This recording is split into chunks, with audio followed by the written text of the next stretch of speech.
गांव के एक छोटे से घर में रहने वाला अर्जुन हमेशा से कुछ बड़ा करना चाहता था, लेकिन उसके पास न ज्यादा पैसे थे, न कोई विशेष संसाधन।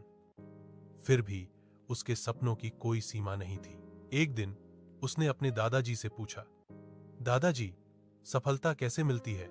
दादाजी मुस्कुराए और बोले, बेटा, सफलता की ओर पहला कदम होता है सही सोच और पहला प्रयास। अर्जुन यह बात समझ नहीं पाया। दादाजी ने एक बीज उठाया और बोले, अगर यह बीज जमीन में न बोया जाए तो यह कभी पेड़ नहीं बनेगा। यही सफलता का पहला कदम है, शुरुआत करना। अर्जुन के दिमाग में यह बात गहराई से बैठ गई।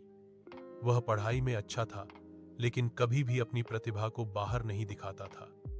उस दिन उसने ठान लिया कि वह अपनी मेहनत से कुछ बड़ा करेगा।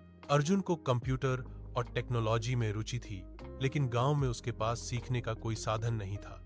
उसने इंटरनेट कैफे में जाकर फ्री में उपलब्ध ऑनलाइन कोर्स ढूंढे और रोज रात में पढ़ाई करने लगा। लोग मजाक उड़ाते, कहते कि बिना पैसे और बड़े स्कूल के वह कुछ नहीं कर सकता, लेकिन उसने हार नहीं मानी। 6 महीने की कड़ी मेहनत के बाद उसने एक छोटा सा ऐप बनाया जो गांव के किसानों को मौसम की जानकारी देता था। जब इस ऐप की चर्चा हुई तो एक बड़ी कंपनी ने उसे और बेहतर बनाने के लिए अर्जुन को स्कॉलरशिप दी। कुछ सालों बाद अर्जुन एक सफल सॉफ्टवेयर इंजीनियर बन गया। जब वह वापस गांव लौटा तो वही लोग जो कभी उसका मजाक उड़ाते थे, अब उससे प्रेरित हो रहे थे। अर्जुन ने सीखा कि सफलता की ओर पहला कदम शुरुआत करना होता है। अगर आप अपने पहले कदम से डरेंगे तो मंजिल तक कभी नहीं पहुंच पाएंगे। तो आज ही अपने सपनों की ओर पहला कदम